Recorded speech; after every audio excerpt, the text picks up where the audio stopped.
in heaven will pass away.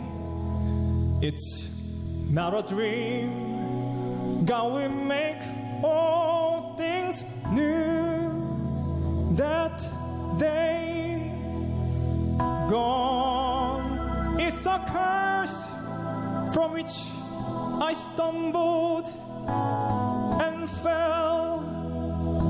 Evil which vanished to eternal hell. No more night, no more pain, no more tears, never crying again. And praises to the great I am. We will live in the light of the risen Lamb.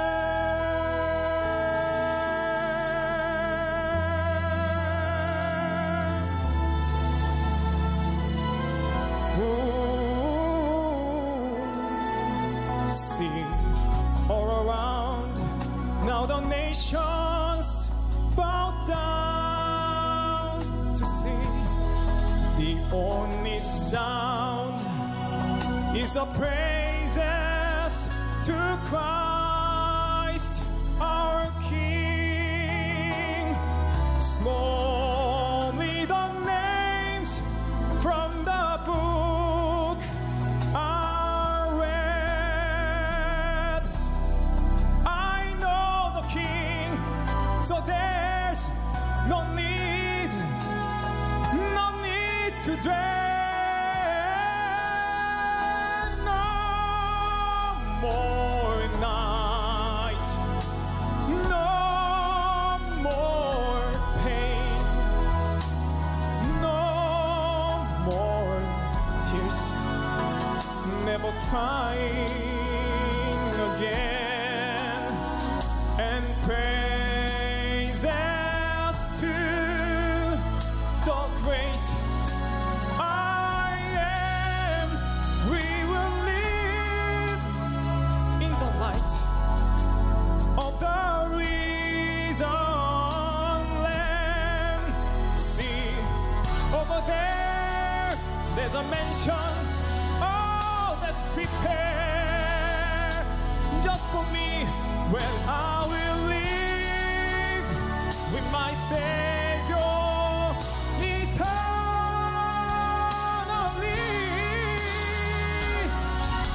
And there will be no more night.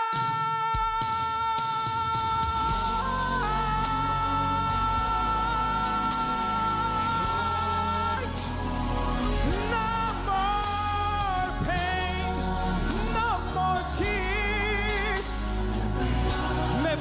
never crying again. Praises to the great I am. We will live in the light of the risen Lamb. Oh, the praises to the great I am. Gonna live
여러분들에게 좀 이제 잔소리가 될 것 같기도 해요.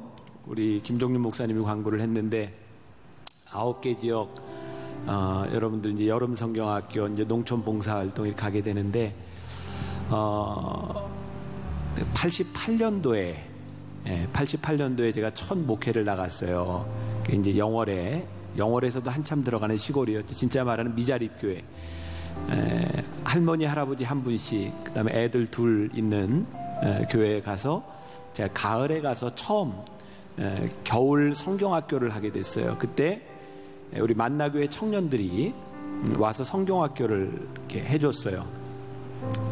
한 아이들이 이제 멀게는 교회에 왔다 가는데 2시간쯤 걸리는 아이들도 있고, 이제 산을 넘어서 와야 되는 아이들도 있고, 그래서 성경학교가 끝나면 우리 만나교회 청년부들이 그 아이들하고 막 산에 가면서, 여러분 비닐로 된 비료부대 알아요? 그거 가지고 썰매 만들어서 막 타고 다니면서 성경학교가 딱 끝나고 우리 교회에 애들 2명밖에 안 모이던 교회가 애들이 70명이 모였어요.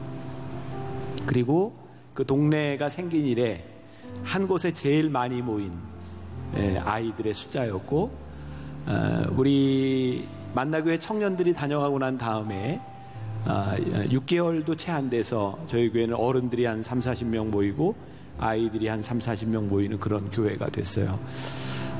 저에게는 굉장히 소중한 또 경험이었기도 했고, 그때 성경학교 때 와서 봉사했던 청년 하나가 내가 거기에서 사역을 마치고 군목으로 갔는데 그 부대에 신병으로 왔어요.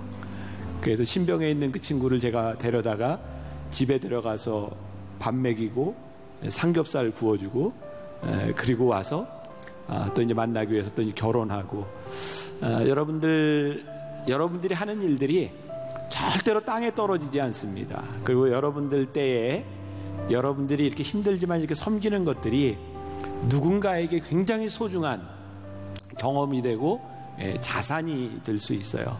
아까 우리 목사님 가슴이 이렇게 뛰는 사람 신청하라고 하는데, 가슴이 안 뛰면 설교 시간 내내 쳐요. 가슴이 뛰도록. 그래서 오늘 이게 다 채워질 수 있도록 여러분 같이 기도하고 이렇게 협력하는 일들이 일어났으면 좋겠고, 죄를 이기는 능력, 이제 다음 주부터 새로운 시리즈가 시작되는데, 특히 우리 청년들 이렇게 설문조사를 보니까 우리 청년들이 이런 죄 때문에 참 많이 힘들어하는구나. 아마 이제 설교 시간에 이제 반영이 되게 될 거고, 우리 청년들도 말씀을 듣는 것으로 끝나는 게 아니라 나무 생각 나와 있으니까 매일매일 여러분들이 묵상하며 갈 수 있도록 꼭 이렇게 잘 협조해 주면 좋겠고요. 자, 지난주에 이어서 This is 주보 타임을 청년들은 사실 안 해도 되는데, 주보 우리 앱으로 전부 다운 받았죠? 네, 우리 청년들은 안드로이드든 애플이든 다 되니까 혹시 아직 다운을 안 받은 사람이 있으면 다운을 받고요. 오늘 이제 이 예배를 마치고 내가 우리 예배팀하고 회의를 좀 하려고 하는데, 정말 많은 앱들이 개발이 되거든요. 근데 대부분의 앱들이 사라집니다. 효용 가치가 없어서. 그래서 오늘 이제 예배 마치고 하려고 하는 회의가 뭐냐면, 우리들의 삶에서 우리들이 다운받은 만나교회 앱이 어떻게 우리들의 삶에 적용될 수 있는가. 여러분들이 차 타고 가면서 네이버를 이렇게 보거나 뭘 서칭하거나 그런 것처럼 여러분들이 만나교회 앱에 들어와서 하루를 시작하는 힘을 얻을 수 있는 것이 무언가를 지금 고민하며 지금 만들려고 생각 중입니다. 그러니까 우리 만나교인들이 이런 또 온라인상에서 그런 좋은 또 교제가 일어날 수 있으면 좋겠고요. 오늘 이제 마지막 시간인데, 예수님의 기적, 결박에서 시작된 기적이라고 하는 말씀을 나누게 될 텐데, 나누기 전에 지금까지 우리들이 봐왔던 여정을 한번 보도록 하겠습니다. 지도를 좀 띄워주세요. 자, 첫날 욥바의 요나에 대한 이야기를 하면서 기적 틀을 깨라 이런 제목으로 말씀을 나누었고, 저 위로 올라갔어요. 가나, 나인성, 또 가버나움으로, 또 베세다로, 게네사렛 호수에서 다볼산으로. 기억하세요. 저쪽 지역은 소위 말하는 이방의 갈릴리라고 부르는 지역이, 예수님 당시에 저쪽은 이방 땅이라고 불리움을 받았어요.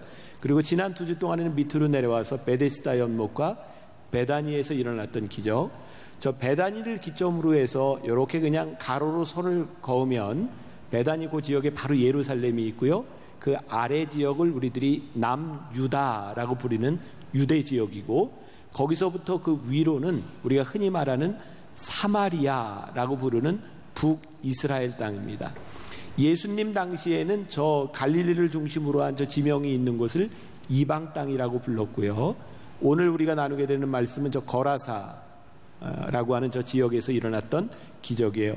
그 거라사 조금 밑에 보면 데카폴리스라고 되어 있죠. 데카라고 하는 게 열이라고 하는 말이죠. 폴리스 10개의 도시. BC 332년 유명했던 그 황제가 있어요. 알렉산더 대왕. 알렉산더가 저기에다 도시를 만듭니다. 그래서 저기가 이방 도시가 돼요. 예수님 당시에는 이방인이 많이 살고 있었던 도시입니다. 여러분들이 오늘 이제 저거를 좀 기억해야 말씀을 이렇게 풀어가는 데 도움이 됩니다. 자, 저쪽은 이방 지역, 이쪽은 유다, 예루살렘을 중심으로 한 지역이에요. 저는 이 설교를 미리 이렇게 준비해 놓기 때문에 한참 전에 이 말씀을 준비해 놓고 또 순서도 좀 바뀌게 되었는데, 참 하나님 기가 막히게 오늘 말씀을 예비하셨다. 밖에 무지하게 덥죠. 근데 오늘 얘기가 무슨 얘기인지 아세요? 귀신 얘기예요. 귀신 얘기. 하나님이 이 더운 날 남양 특집 설교를 우리들에게 만들어 주셨구나. 너무 익사이팅하지 않아요? 좋으신 하나님. 네. 자, 오늘 말씀 누가복음 8장을 우리가 전체적으로 보지 못했고, 오늘은 짧게 여러분들에게 읽어드렸기 때문에 이 말씀을 전체적으로 이해하기 위해서 여러분들 오늘 나무 공동체 시간이나 모임 시간이나 아니면 집에서 누가복음 8장을 한번 다 읽어보면 훨씬 더 도움이 되리라고 생각해요.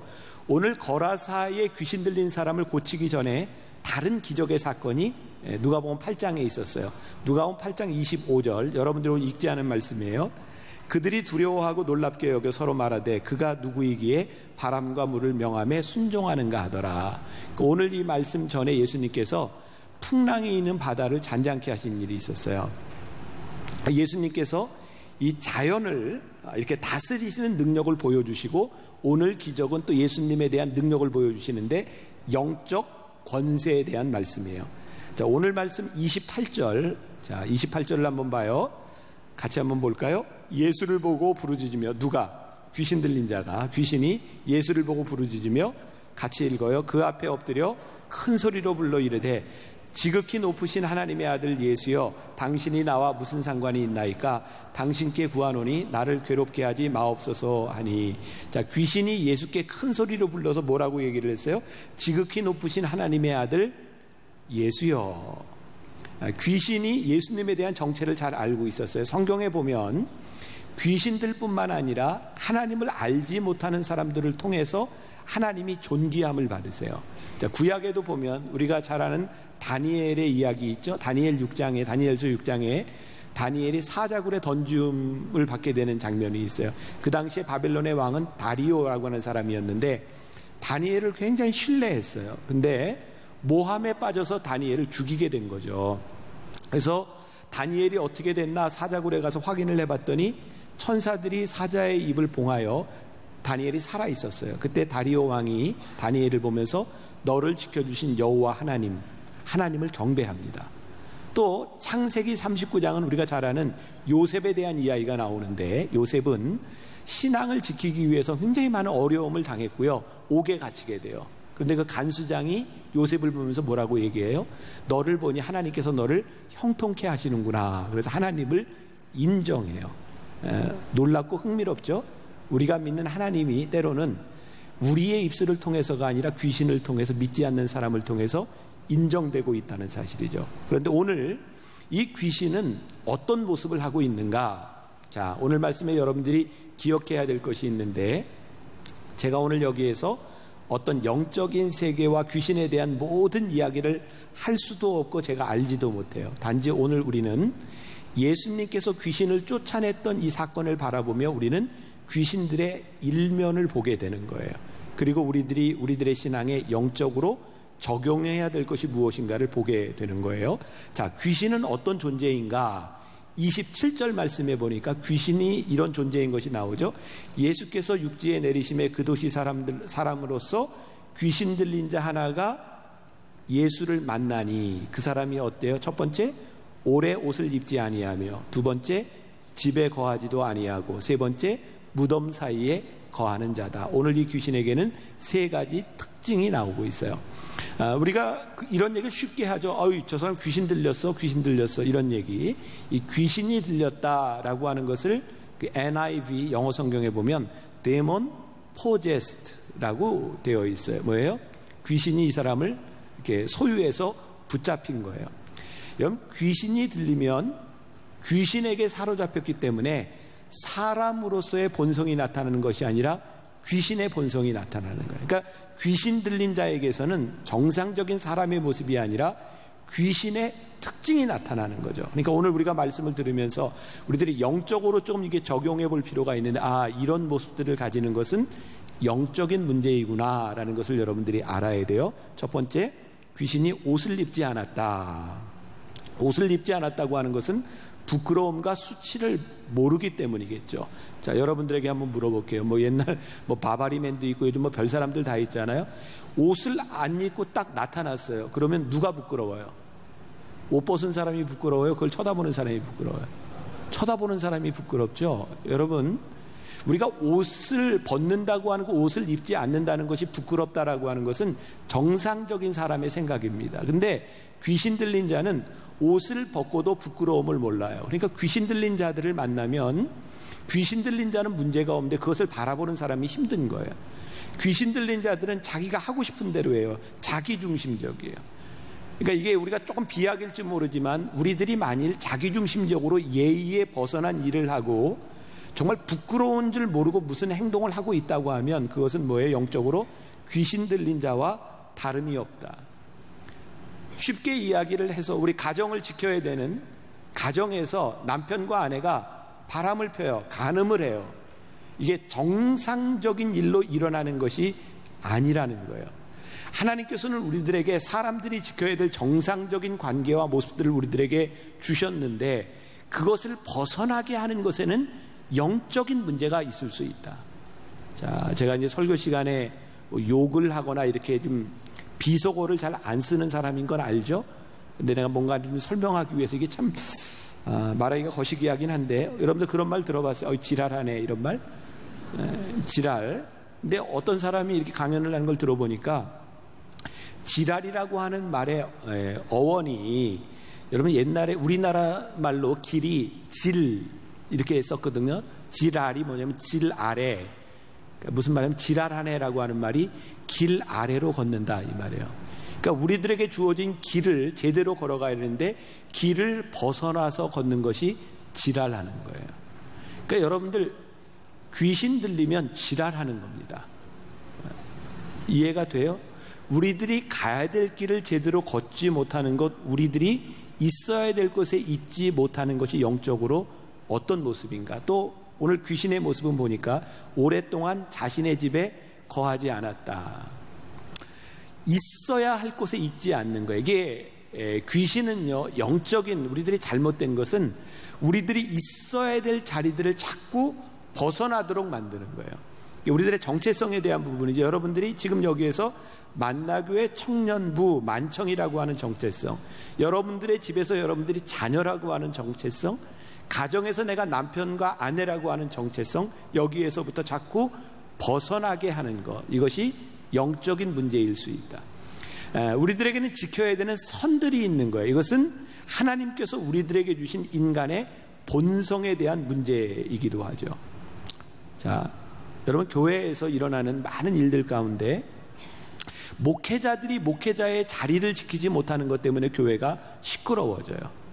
성도들의 자리를 지키지 못하는 것 때문에 교회가 혼란스러워져요. 그래서 저는 교회가 혼란스러워지는 것을 바라보며 단순히 사람들의 감정의 대립만이 아닌 그 안에 영적인 세력은 없는가.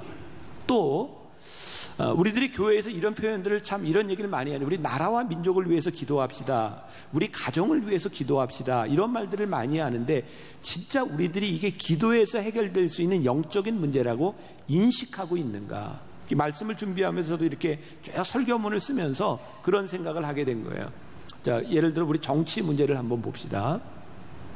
목사와 교인 이런뿐만 아니라 참 지난 1년 우리 참 힘든 시간을 지나왔잖아요. 우리 헌정사에 이렇게 비극적인 일이 있을 수 있을까? 그 와중에서 우리는 지난해 총선 4.13 총선인가요? 총선을 겪으면서 진짜 정치를 하는 사람들, 특히 국회의원들을 보며 우리들이 진짜 속된 말 진짜 저게 사람인가 이런 생각을 했죠. 왜? 선거를 하면서 공천을 하는 과정에서 국민들이나 나라를 생각하는 것이 아니라 철저하게 당리당략 자기들의 자리 때문에 공천하는 것들을 보면서 정말 저게 정상적일 수 있는가. 자, 우리는 대통령 선거가 있으면서 5년마다 여와 야가 바뀔 때마다 너무너무 창피하고 부끄러운 모습을 보죠. 여와 야가 바뀌었을 뿐이지 똑같은 얘기들을 하고 있는, 정말 부끄러워서 들을 수 없을 정도로 우리는 똑같은 얘기들을 반복하고 있어요. 그러면서 우리들이 이렇게 깨닫게 되는 거죠. 정말 정치인들이 이 나라와 이 민족을 생각하고 국민들을 생각하는 사람들인가.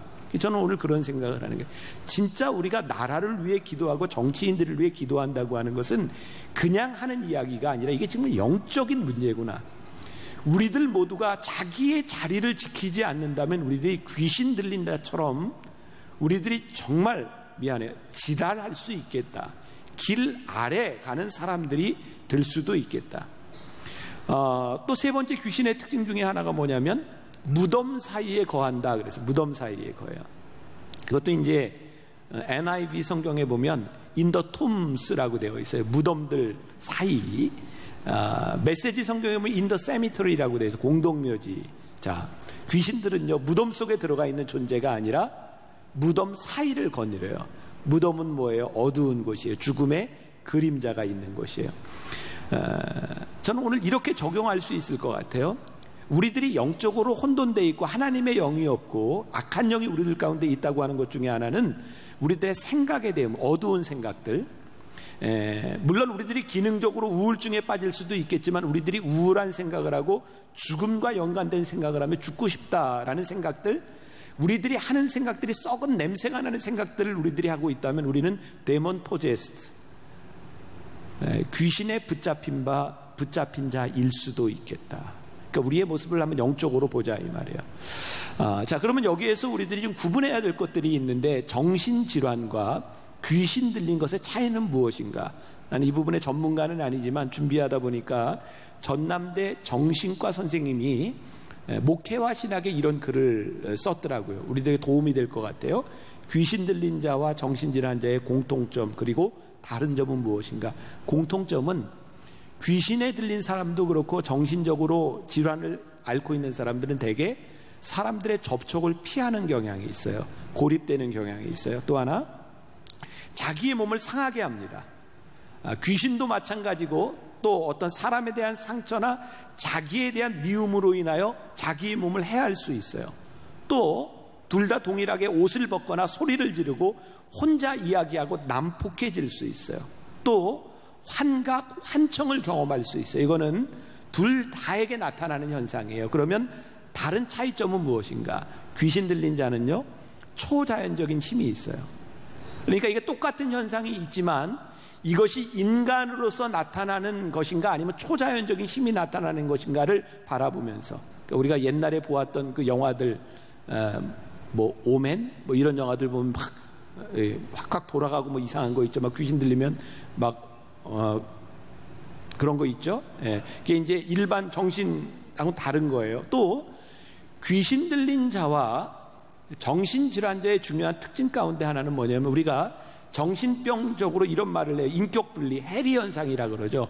내 안에 다른 자아가 있는 것 같아요. 그래서 이렇게 다른 소리도 해요. 우리가 흔히 헛소리도 하기도 해요. 그런데 이것이 명확하지 않아요. 근데 귀신 들린 사람은 아주 명확한 다른 두 개체가 안에 존재해요. 그러니까 자기의 정체성과 귀신이 정확하게 이 안에 있는 거예요. 자, 오늘 말씀을 시작하면서 그런 얘기했죠. 이건 내가 논리적으로 전체적인 영적인 것을 이야기할 수는 없지만 내가 경험한 것을 여러분들과 이야기하는 것이다. 저는 감사하게도 내가 무지했던 영적인 세계에 대해서 하나님이 경험하게 하셨어요. 우리 지금 하는 BTD 있죠, TD 영성훈련에서 정말 몇 해 동안 이런 일들을 참 많이 경험하게 하셨는데 오늘 이 정신과 의사가 이야기한 것처럼 내가 처음으로 귀신 들린 사람을 만났을 때예요. 영성훈련에서 만나게 되었는데 그 귀신에게 제가 이제 귀신 들린 걸 그 사람에게 이렇게 얘기했어요. 예수의 이름으로 명하노니 더러운 귀신아 물러갈지어다. 그랬더니 그분이 여자분이었는데 남자 목소리로 나 못해 그러더라고요. 그 내가 처음으로 만나본 귀신이었어요. 그리고 그 사람과 함께 대화를 하기 시작해서 그 속에 있는 영하고, 그리고 우리 만나교회 청년부 안에 있었던 일이기도 하죠. 우리 청년 하나 하고 이제 기도하다가 그 안에 들어간 영이 고3 때 자살을 한 아이였어요. 근데 그 아이가 이쪽으로 들어갔어요. 그 귀신이 이렇게 얘기하더라고요. 나도 너처럼 엄마한테 사랑을 받고 싶어서 내가 너한테 들어왔어. 그리고 또 하나는 이제 연세가 많은 분이었어요. 여러분들은 잘 기억하지 못해 10여 년 전에 광주에 기숙학원에서 불이 나서 여러 명이 죽었어요. 근데 그 죽은 아이의 엄마가 영성훈련에 들어왔었는데 그때 그 어머니를 통해서 그 안에 그 아들이 내가 이 안에 있다고 이야기를 하기 시작했어요. 자, 이건 제가 논리적으로 설명하는 것이 아니라 내가 경험한 것이라고 여러분들에게 이야기를 하는 거예요. 분명한 것은 귀신이 우리 안에 있을 때 아주 다른 개체가 이야기한다는 거예요. 그러니까 이게 정신병하고 귀신하고는 구분이 돼요.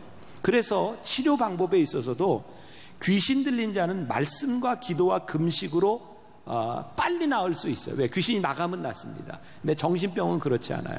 과정이 필요해요. 치료하는 과정도 필요하고 약물로 치료하는 것도 필요하고, 또 우리들이 그동안 많은 오류를 범했던 것 중에 하나가 뭐냐면 귀신을 쫓아내는데 기도 안에서 막 때리다 죽은 경우도 있었어요. 여러분 성경 어디에도 예수님이 귀신의 뺨을 때리고 귀신아 나가라 이랬던 적이 없다는 거예요. 예수님은 말씀으로 능력으로 치유하였어요. 그러니까 귀신은 때려서 아파서 나가지 않는다는 거예요. 우리가 그건 분명히 알아야 되는 거죠. 자, 오늘 이제 지금 말씀 중간쯤 왔는데 내가 중간 소제목이 참 기가 막혀요. 귀신 예수님을 만나다. 완전 진짜 남양 특집 무슨 영화 제목 같잖아요. 귀신 예수님을 만나다. 자, 귀신이 예수님을 만났어요. 그리고 나타나는 명확한 현상이 있는데 귀신은 이 사람을, 지금 귀신 들린 사람을 결박하고 있어요. 근데 예수님은 결박을 푸시는 분이세요. 근데 이 귀신이 예수님을 만났을 때 28절 아까 읽었던 부분인데 예수를 보고 부르짖으며 그 앞에 엎드려 큰 소리로 불러 이르되 지극히 높으신 하나님의 아들 예수여 당신이 나와 무슨 상관이 있나이까? 당신께 구하노니 나를 괴롭게 하지 마옵소서. 자, 지난주에 기억나세요? 귀신 들린 아이를 데리고 왔던 아버지가 예수님께 만일 하실 수 있거든 우리 아이를 고쳐주세요. 그랬더니 예수님이 만일이 뭐냐, 할 수 있거든이 무엇이냐, 그 이야기를 듣고 아버지가 부르짖어 예수님 나의 믿음 없음을 도와주세요. 그 아버지도 부르짖었고 지금 귀신도 부르짖고 있어요. 그런데 아버지가 부르짖는 그 부르짖음은 영어로 표현하면 cry out이에요.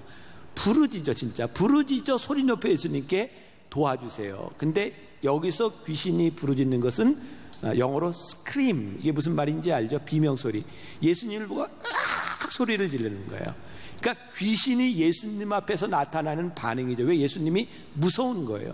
그래서 두 가지를 귀신이 이야기해요. 하나는 뭐냐면 당신이 나와 무슨 상관이 있습니까? 근데 이게 영어 성경을 봐도 조금 이제 명확하고 본래의 뜻이 뭐냐면 내가 지금 여기서 잘 살고 있는데 나를 좀 내버려 두시오, 이런 얘기예요. 무슨 상관이 있습니까? 나를 괴롭게 하지 마시오, 이런 얘기입니다. 그래서 바로 그 다음에 나와 있는 나를 괴롭게 하지 마소서라고 하는 말이 여기도 영어 단어로 보면 torture라고 하는 말이에요. 뭐예요?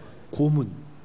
그러니까 예수님께서 이 귀신에게 나타났을 때 이 귀신이 예수님께 고문당하고 있는 거예요. 그렇게 괴로웠던 거예요. 근데 그 이유가 무엇이냐? 29절 말씀해 보니까 이는 예수께서 이미 더러운 귀신을 명하사 그 사람에게서 나오라 하셨습니다. 그러니까 예수님께서 어떻게 말하셨는지, 그러니까 예수 이름으로 명하는 이렇게는 말씀 안 하셨겠죠. 예수님이니까 더러운 귀신아 나가라 이렇게 말씀하셨든지 이렇게 말씀하셨을 거예요. 근데 예수님께서 이렇게 명령을 하셨는데 그 명령을 듣고 귀신이 괴로워했던 거죠. 자, 여기서 또 제가 이제 경험적으로 이야기를 할게요. 이 귀신 얘기 잘못하면 되게 이단 소리를 들어요. 근데 굉장히 조심스러운데 그냥 내가 경험한 한도 내에서 이야기한다. 제가 처음 귀신 들린 사람을 만났을 때 내가 그 사람에게 할 수 있는 게 아무것도 없었어요. 그래서 성경대로 했어요. 예수의 이름으로 명하니 더러운 귀신아 떠나갈지어다. 그때 귀신이, 그때 여자분이었어요. 우리 교회 권사님 언니였는데 그 안에서 귀신이 나 못해, 남자 소리로 이야기를 했어요. 그래서 이제 이야기를 하고 기도를 하는 거예요. 귀신은 떠나가라고 계속 기도를 하는데 귀신이 안 나간대요. 그래서 제가 예수님처럼은 내가 안 되는구나 이런 걸 알았어요. 우리가 예수님을 믿고 예수님의 능력을 의지하지만 우리들이 예수님 같은 능력이 있는 것은 아닌 것 같아요. 아니면 제가 문제가 있거나. 그래서 정말 1시간 가까이 싸웠던 것 같아요. 그리고 저는 참 이게 신기하다고 생각했는데 내가 힘이 빠지면 귀신이 힘을 내요. 그래서 기도할 때 통성 기도하고 방언 기도를 하면서 막 소리를 내서 기도하면 귀신이 좀 수그러들어요. 그런 시간들을 통해서 귀신이 이제 떠나가게 된 거예요. 제가 이런 경우가 여러 번, 몇 번 이제 반복됐어요. 그리고 깨달아 알게 된 것 중에 하나가 뭐냐면 우리가 귀신과의 싸움을 할 때 우리는 이게 진정한 싸움이 아니라 결정난 싸움을 해요. 뭐냐면 귀신은 예수님의 이름 앞에, 하나님의 권세 앞에 절대로 이기지 못해요. 그런데 반항을 해요. 예수님 앞에서도 이 귀신이 으악 소리를 지르며 나와 무슨 상관이 있습니까? 나를 가만히 내버려 두십시오. 그러나 예수님의 권세 앞에서 귀신이 나아갑니다. 그런데 우리가 예수님처럼 못할 수는 있어요. 그러나 분명한 것은 우리들이 이길 수 있다는 거예요. 왜? 이건 내 경험을 통해서 예수 이름의 권세 앞에서 귀신이 무릎을 꿇는 것은 분명해요. 우리가 여러분들 세대에는 잘 몰라요. 나는 초등학교를 1학년, 2학년을 여기 성내동에 있는 성내초등학교를 나왔거든요. 그 동네는 옛날에 정말 매일 굿하는 소리를 들었어요. 얼마나 굿을 많이 했는지 몰라요. 진짜 신기해요. 예수 믿는 사람이 딱 가서 주기도문을 외우면 무당들이 굿을 못해요. 주기도문 외우는 사람을 쫓아내야 굿을 해요. 참 신기하지 않아요? 무당들이요, 악한 영이요, 예수님의 이름 앞에서 그들은 절대로 힘이 없어요. 그러니까 우리들이 정말 점검해 봐야 될 것 중에 하나가 뭐냐면 우리들 속에 있는 것이 무엇이냐는 거예요. 우리가 귀신에 사로잡혀 있느냐 아니면 하나님의 영에 사로잡혀 있느냐. 여러분, 귀신 들린 자가 여러분들을 보고 하나님의 영이 있는 사람이라고 인정하지 않고 친구야 놀자, 그럼 우리 얼마나 불행한 사람이겠어요? 여기 좀 실제적인 문제입니다. 하나님의 영이 있는 사람은 귀신이 알아요. 그러니까 여러분들이 예수를 믿고 교회를 다니고 예배를 드리지만 여러분들 안에 하나님의 영이 없으면 여러분들 아까 이야기했던 귀신의 특징들이, 귀신에 사로잡힌 사람들의 특징들이 우리들에게 나타나는 거예요. 근데 문제는 뭔지 아세요? 우리들이 악한 영에 사로잡히면 우리는 그 악한 영이 이끄는 대로 마음대로 해요. 우리는 그냥 이렇게 내 마음대로 할 거야, 나는 자유롭게 할 거야. 그런데 우리들이 자유롭게 행하면 그 자유가 우리를 억압한다는 사실을 아세요? 여러분, 성경은 우리들에게 말하면 진리를 알지니 진리가 너희를 자유케 하리라. 진리가 아닌 것으로 여러분들이 자유케 되면 여러분들에게 자유가 빼앗겨요. 이 귀신 들린 자가 결국 쇠사슬에 묶이게 되었고, 왜? 사람들에게 피해를 주니까. 근데 초능력을 가지고 이 쇠사슬을 풀고 광야로 나갔다라고 되어 있어요. 영어 성경에 이게 솔리타리 플레이스, 외로운 곳이에요. 우리가 귀신 들린 자가 되고 우리들이 악한 영에 사로잡히면 우리들이 자유를 잃을 뿐만 아니라 우리들이 캄캄한 감옥 속에 갇히는 거예요. 여러분, 언더우드 목사님이 우리나라에 처음 들어와서 복음을 전할 때 이 땅 조선을 바라보며 기도했던 게 있어요. 하나님, 이 어두운 조선 땅의 결박을 풀어 주옵소서. 오늘 귀신의 정체가 드러나요. 30절 말씀해 보니까 예수께서 내 이름이 무엇이냐 물으신즉 이르되 뭐라 그래요? 군대라. 하니 이는 많은 귀신이 들렸습니다. 무저갱으로 들어가라 하지 마시기를 간구하더니. 이 부분은 제가 다 해석이 안 되는 부분입니다. 일단 귀신이 이름이 있다고 하는 것은 분명한 것 같아요. 그러니까 귀신들은 분명한 아이덴티티가 있어요. 그런데 이 사람에게 들어간 귀신은 하나가 아니었어요. 많았기 때문에 군대라 이렇게 이야기를 해요. 내가 이해할 수 없는 건 뭐냐면 이 귀신이 예수께 간구한 거였어요. 무저갱으로 들어가라 하지 마시기를. 무저갱이 뭐냐면 영어 단어로는 에비스라고 이야기하는데 뭐냐면 어두움의 심연, 캄캄해서 아무것도 안 보이는 거예요. 근데 귀신이 거기 들어가길 싫어했던 것 같아요. 예수님께 간구해요. 근데 왜 예수님이 이 귀신의 간구를 들어주셨을까? 그거를 내가 모르겠어요. 그런데 어쨌든 귀신도 무저갱에 들어가기가 싫어서 사람들 안에 거하면서 사람들을 괴롭혔던 거예요. 제가 농담처럼 얘기했던 귀신에게도 사명이 있다 그랬는데 진짜 귀신에게도 사명이 있는 것 같아요. 사람들을 괴롭히는 거죠. 예수님이 귀신의 이야기를 들으셔서 어떤 일이 일어났냐면 예수님께서 이 귀신을 어디로 쫓아버렸어요? 저 돼지떼에게로 가라. 오늘 제가 처음 지도를 보여주면서 거라사 지방이 이방 땅이었다고 하는 것을 기억하십시오 얘기했는데 그 이유를 지금부터 이야기해요. 이제 아주 중요한 거예요. 자, 35절과 36절과 37절을 보세요. 35, 36, 37 우리 같이 한번 봉독해 볼게요. 시작. 사람들이 그 이루어진 일을 보러 나와서 예수께 이르러 귀신 나간 사람이 옷을 입고 정신이 온전하여 예수의 발치에 앉아 있는 것을 보고 두려워하거늘. 자, 일단 이 부분. 귀신이 옷을 입고 정신이 온전하여져서 예수님 발치에 앉아 있는 것을 보고 두려워했다. 이 두려움의 정체는 무엇일까? 예수님이 이런 일을 행하셨기 때문에 경외심일까? 아니면 귀신을 쫓아낸 것에 대한 자기에게 오는 그냥 두려움이었을까? 자, 또 36절. 귀신 들렸던 자가 어떻게 구원받는지를 본 자들이 그들에게 이르매 거라사인의 땅 근방 모든 백성이 크게 두려워하여 예수께 떠나시기를 구하더라. 예수께서 배에 올라가실세. 자, 이게 참 이해하기 힘든 거예요. 귀신을 쫓아냈는데 귀신 쫓아냈다는 이야기를 듣고 좋아해야 돼요? 안 좋아해야 돼요? 좋아해야 되는 거죠. 이 귀신이 굉장히 사람들을 어렵게 했던 사람이거든요.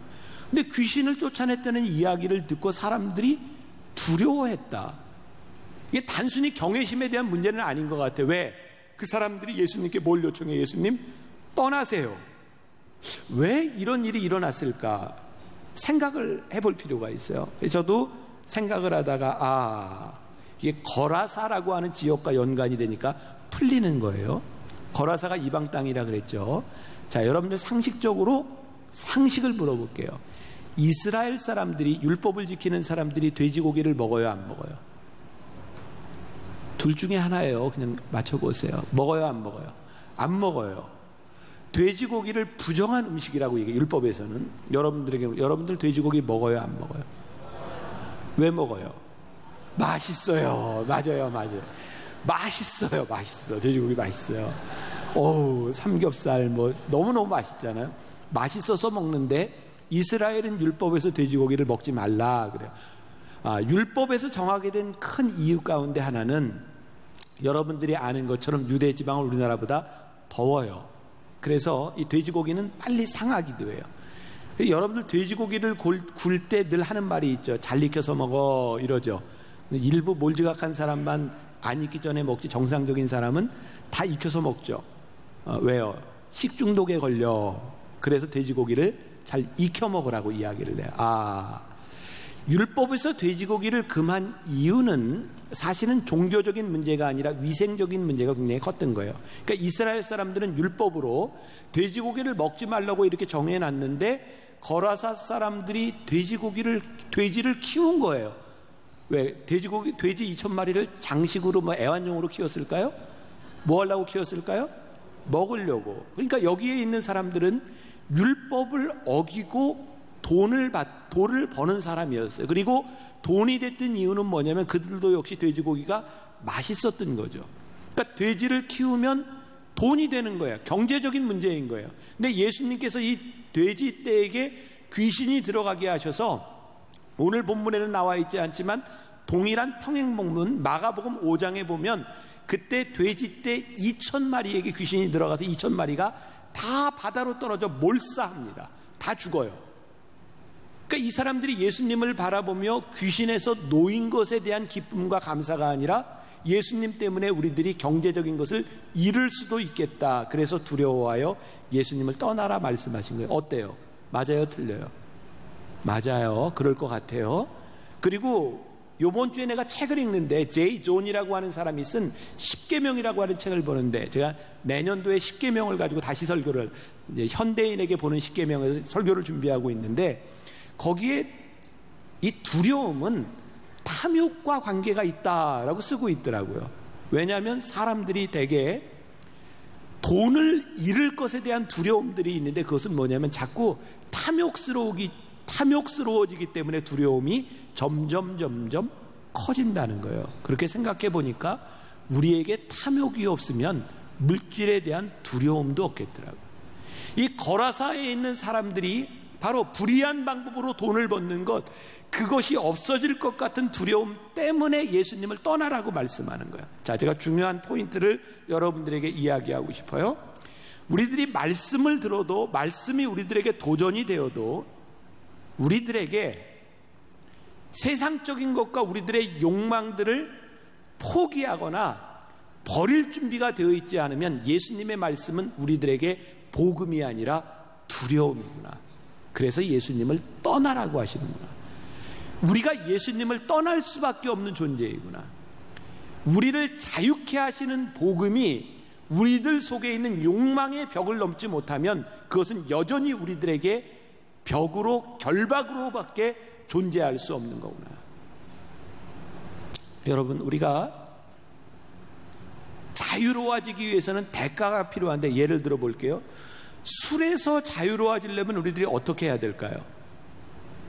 술을 끊으면 돼요. 근데 문제는 술을 끊는 게 힘든 거예요. 자, 여러분 오해하지 마세요. 여기 뭐 술을 먹고 안 먹어서 여러분들이 구원을 받고 못 받고 이런 문제 아니고, 혹시 여러분들이 술을 먹는다고 신앙이 나쁜 사람이고 술을 안 먹는다고 신앙이 좋다, 저는 절대로 그렇게 생각하진 않아요. 그런데 술의 문제는 뭐냐면 술로 인하여 우리들의 영이, 술로 인하여 우리들의 삶이 잘못될 가능성이 많다는 걸 우리가 알죠. 그래서 술은 그것이 선과 악에 대한 문제가 아니라 술로 인하여 약이 될 수 있는 부분들을 알기 때문에 우리들이 지켜야 할 것이 있는 거예요. 근데 우리들이 일반 사회생활을 하면서 술을 안 먹는다, 굉장히 힘든 일이죠. 나야 그런 기회가 전혀 아예 없지만 여러분들은 예배를 마치고 나가면 이 세상에서 만나는 사람들이 술 문화잖아요. 쉬운 일이 아니에요. 여러분, 잘못된 이성 간의 관계를 청산한다고 하는 것이 쉽지 않아요. 왜? 올바른 관계를 위해서 내가 끊어야 되는 것이 결코 쉬운 것이 아니에요. 쾌락에 대한 문제 포기해야 되고요, 내가 금전적인 손실을 봐야 되는 문제를 포기하지 않으면 절대로 자유로워지지 않아요. 포기하지 못하기 때문에 우리들이 매여 있는 거예요. 우리들의 영적인 상태가 하나님 앞에서 자유롭지 못한 것은 우리들이 악한 영에 매여 있기 때문이에요. 그런데 이 거라사 사람들 뿐만 아니라 우리가 잃을 것에 대한 두려움으로 인하여 우리들이 자유함을 누리지 못한다. 진리를 알지니 진리가 너희를 자유케 하리라. 종종 제 친구들, 이렇게 옛날 우리 동창들 만나면 저한테 그런 얘기를, 제가 초등학교 6학년 동창회 갔을 때 다 술을 먹잖아요. 어느 모임에 가든 술이에요. 근데 저는 목사니까 저한테 술을 안 권해요. 근데 이런 얘기를 해요. 야, 너는 술을 안 먹고 무슨 재미로 사니? 그 제가 이렇게 얘기를 해요. 안 먹어도 재밌어. 근데 그걸 몰라. 여러분, 술 안 먹는 남자들이 얼마나 재밌게 사는 줄 아세요? 모르는구나. 진리를 알지니 진리가 너희를 자유케 하리라. 진리 가운데 들어온 사람이 맛보는 자유함이 있어요. 그러니까 우리들이 결단하고 끊어내고 우리들이 손해볼 각오가 되어야 악한 영을 물리치고 진리 가운데서 우리들이 경험하는 자유가 있다고요. 오늘 이제 말씀을 준비하면서 이제 여러분들에게 이제 도전도 주고 또 여러분들에게 이제 당부하고 싶은 이야기 가운데 하나인데, 지난주에 있었던 아마 신문 기사, 여러분들이 기사를 통해서 봤을 텐데 제일 마음 아팠던 것 중에 하나가 이런 걸 거예요. 이제 지난주에 있었던 사건은 아니고 6월 8일에 있었던 6월 8일 오전 8시 13분에 있었던 일이에요. 저기 경상도 부산 근처의 양산이라고 하는 곳에서 어떤 사람이 빌딩에서 외주를 타고 이렇게 작업을 하고 있는데, 잠을 자고 있던 사람이, 작업하는 사람이 아마 음악을 듣고 있었던 모양이에요. 조용히 하라고 하는데 소리를 작게 안 한 거죠. 그래서 13층 옥상으로 가서 커터칼로 일하는 사람 줄을 끊어버렸잖아요. 떨어져서 죽었어요. 근데 이 사람이 술을 먹고 있었다는 거예요. 모르겠어요. 이 사람이 알코올 중독자인지 아닌지 모르겠어요. 근데 죄송하다고, 미안하다고, 후회한다고 이야기를 합니다. 근데 술을 먹고 제정신이 아니었어요. 여러분, 우리가 귀신 들렸다, 이것도 참 무서운 일인데 가만히 보면 우리들을 사로잡고 있는 중독들이 참 많아요. 술을 끊지 못하는 것, 도박을 끊지 못하는 것, 게임을 끊지 못하는 것, 많은 것들이 우리를 사로잡고 있어서 우리를 자유하지 못하게 할 뿐만 아니라 우리를 어두움으로 이끌어가죠. 근데 그것만으로도 너무너무 비극적인 사건인데, 그 기사에 보니까 뭐 자세히 나지는 않았는데 커터칼로 줄을 잘라서 한 사람이 죽었는데 한 사람이 죽은 게 아니에요. 그 사람이 40대 중반의 가장인데 고등학교 2학년부터 27개월 된 아이까지 5명의 자녀가 있어요. 그 사람 하나를 죽임으로 인해서 그 앞으로 살아갈 5 자녀들의 삶이 막막해진 거예요. 저는 그 가정도 모르고 아무 사정도 몰라요. 제가 오늘 이 말씀을 붙들고, 제가 늘 그랬던 것처럼 새벽에 일찍 어머니 기도실에서 말씀을 준비하고 기도하고 그리고 이렇게 십자가를 바라보는데, 하나님께서 저에게 준 마음이었어요. 귀신의 결박을 풀었던 이 일, 이 놀라운 기적의 일이 우리들의 삶에서 일어날 수 있도록, 오늘은 뭐 이렇게 한샘치고 헌금 이런 거 아니고요, 저 5명의 아이들이 그 누군가의 술 취한 한 사람으로 인하여 어렵고 힘든 저 구렁텅 위로 떨어진 저 자녀들을 빛으로 끌어낼 수 있는 방법이 뭘까? 제가 1부, 2부, 3부 예배 때 우리 어른들한테 그랬어요. 우리가 지금 하려고 하는 일은 한 번에 끝나는 것이 아니라 저 아이들이 다 클 때까지 10년이 걸릴지 15년이 걸릴지 몰라요. 그런데 이 기적의 말씀을 들은 우리 교회가 저 5 남매들, 누군지 몰라요. 종교도 뭔지 몰라요. 아무것도 몰라요. 그런데 하나님, 이 말씀을 들었던 우리가 그들에게 일으켜줄 수 있는 그리스도의 기적, 그걸 우리가 만들고 싶습니다. 그래서 어른들한테 이렇게 얘기를 했어요. 절대로 많은 돈을 약속하면 받지도 않고 이행이 안 됩니다. 그래서 10,000원, 20,000원, 최고로 많이 하면 30,000원. 그래서 월 우리들이 지로로 해서 우리 교회 어떤 팀이 됐든 그 아이들이 클 때까지 우리가 어두움에서 빛으로 끌어내려고 그래요. 그래서 여러분들 가운데 여기 회사도 다니고 아니면 회사 안 다니는 그냥 대학생이라도 우리 10,000원 정도 낼 수 있어요. 그래서 이 아이들이 클 때까지 우리가 한번 우리 교회 팀이 그 아이들을 돌봐주려고 그래요. 그래서 이거 여러분들이 다 할 필요도 없어요. 우리들이 앞으로 할 일도 많아요. 그러니까 여러분들 가운데 오늘 이 말씀을 들으면서 내 가슴이, 내 마음이 그 아이들에게 얼굴도 모르지만 간다라고 하는 사람이 있으면 아마 저기 신청서가 있어요. 근데 이거는 한두 번에 끝나는 게 아니에요. 앞으로 10년, 15년 이상 가야 될 일이에요. 여러분들이 그 원하는 사람만 여러분들이 신청하고, 우리들 이 기적의 말씀이 예수님께 일어났던 이 기적, 결박을 푸는 일들이 오늘 기적을 마무리하는 이 시간에 하나님께서 우리들에게 주신 또 하나의 기적, 사명이 아닌가라는 생각을 해요.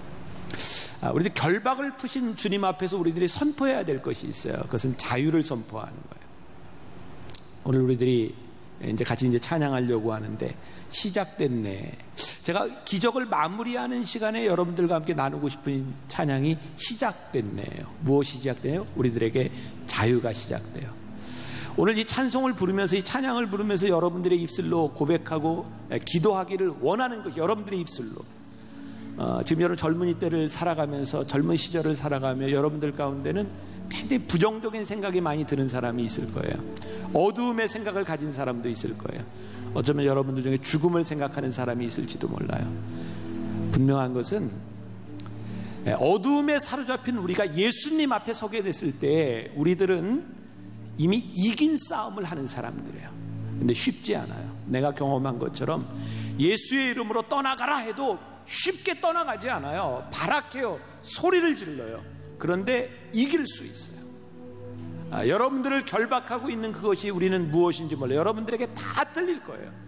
근데 여러분들이 믿음으로 선포해야 돼요. 주님, 저를 자유케 하시고 이 어두움의 결박에서 우리를 해방시키셔서 빛으로 나아가게 하여 주옵소서.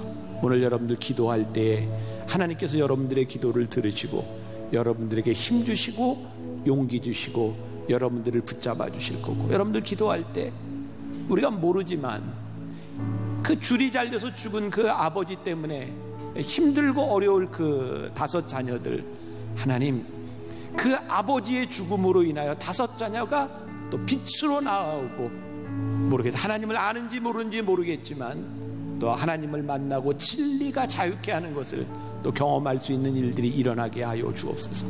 이 나라와 이 민족을 두르고 있는 어둠의 세력들, 주님 정말 우리들이 있어야 될 자리에 있는 사람들 우리가 되게 하여 주옵소서. 우리 찬양하며 기도했으면 좋겠습니다. 시작됐네.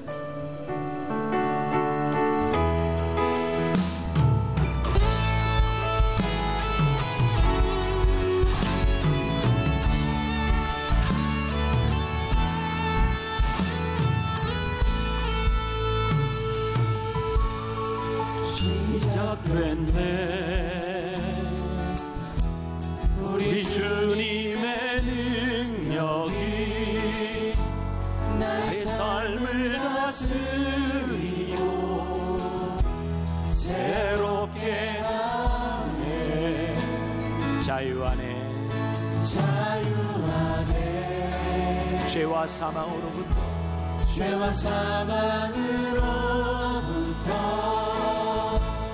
나의 삶은 변하구나. 충만하네. 은혜로다. 주의 은혜 한량없는 주의 은혜.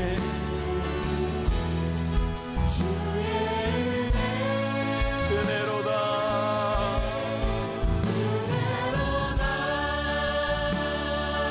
주의 은혜.